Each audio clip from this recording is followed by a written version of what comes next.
Satnam GDF family. It is Mary Magdalene's birthday.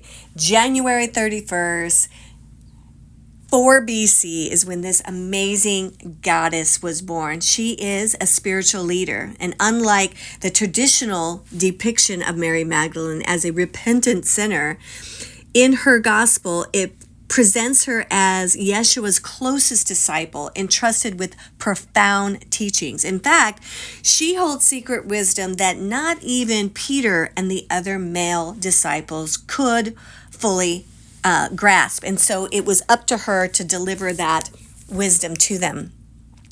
I love her. Many of you know this. As a young girl, I started having visions of Mary Magdalene about 8 years old, and she has been with me ever since. The thing about Magdalene for me is her strength and her approachableness. She is this amazing goddess of wisdom that is here to teach us the journey that the soul must take in this life and after death. She really empowers us to know that our inner knowing, our spiritual empowerment, our divine revelation is accessible to all. Meaning, there's this thing in spirituality that has to be the guru, it has to be the master, it has to be the saint, it has to be the priestess, it has to be the priest. And Magdalene pushes back on that and says, no, divine revelation is accessible to all. Mary Magdalene is sometimes seen as the embodiment of the Sophia, divine wisdom, a feminine aspect of divinity in the mystical traditions. So in the Gnostic gospel, Sophia is a Greek word for wisdom.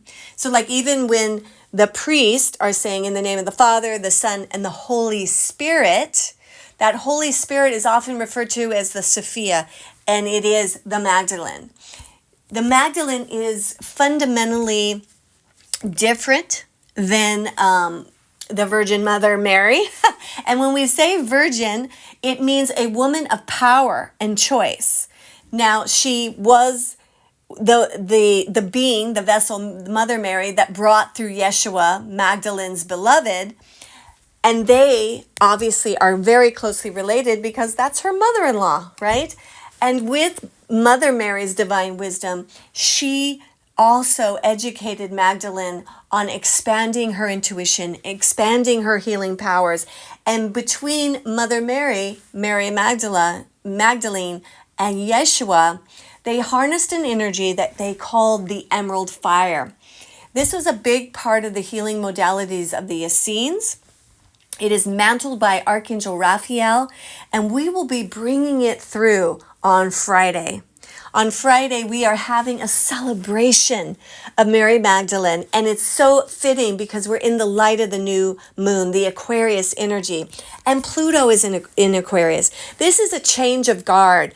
And it isn't to replace the masculine by the feminine. No, this is an Aquarius movement where finally the divine feminine and masculine stand together and complement each other and bring about a healing on earth that is unlike we have ever seen before. She has such an amazing teaching. And what's interesting is there has been 3 of her gospels found, and each of them are missing the exact same pages. And what we're going to really dive into on Friday, and you can attend online or in person, is the part in which she's talking about how to manifest, how to bring things into our life, how to clearly hear the divine wisdom of the Sophia. And that comes through a clear mind. So there is this portion in which she's teaching Peter and the other disciples, and she's relaying what Yeshua and her mastered. And that was, the question was, does our divine vision come through the heart and the soul? And Yeshua's like, no, it comes through a clear mind. But then there's the problem, right? How often do we have a clear mind? Thank God. Thank Goddess for Kundalini, because it is through chanting mantra and breath work that we can quiet down. We can quiet down our mind, and we can then, on this clear mind, connect to the Sophia, the mind of God. And now we can expand the way we think. We can get information about our future. We can get information about the collective so that we can be of high service. The Gospel of Mary Magdalene is an apocalyptic text that presents a mystical and esoteric version of Yeshua's teaching that can only be seen by the divine feminine. She is a true maverick. She is, where Mother Mary is Virgo, she's like a very strong motherly figure. And even though Magdalene was a mother, what she's known most for is teaching.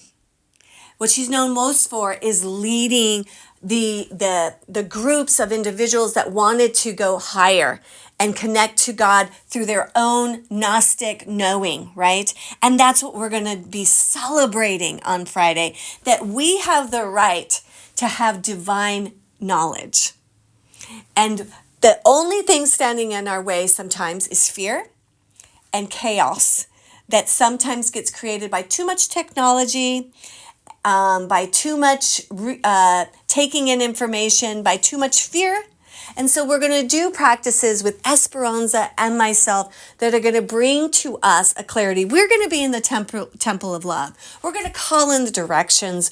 We're going to do ceremony. We're going to do Kundalini. We're going to have a sound bath. And all of this is going to build to a crescendo that is an individual knowing and gift that only you can receive. That's where we're at.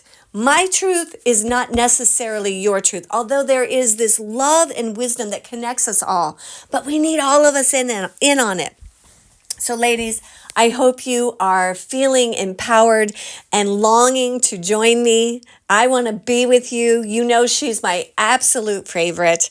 Please come and join Esperanza and I tomorrow at Great Divine Flow, Friday the 31st at 6:30 p.m. I love you guys so much. I'm so excited about this. Satnam.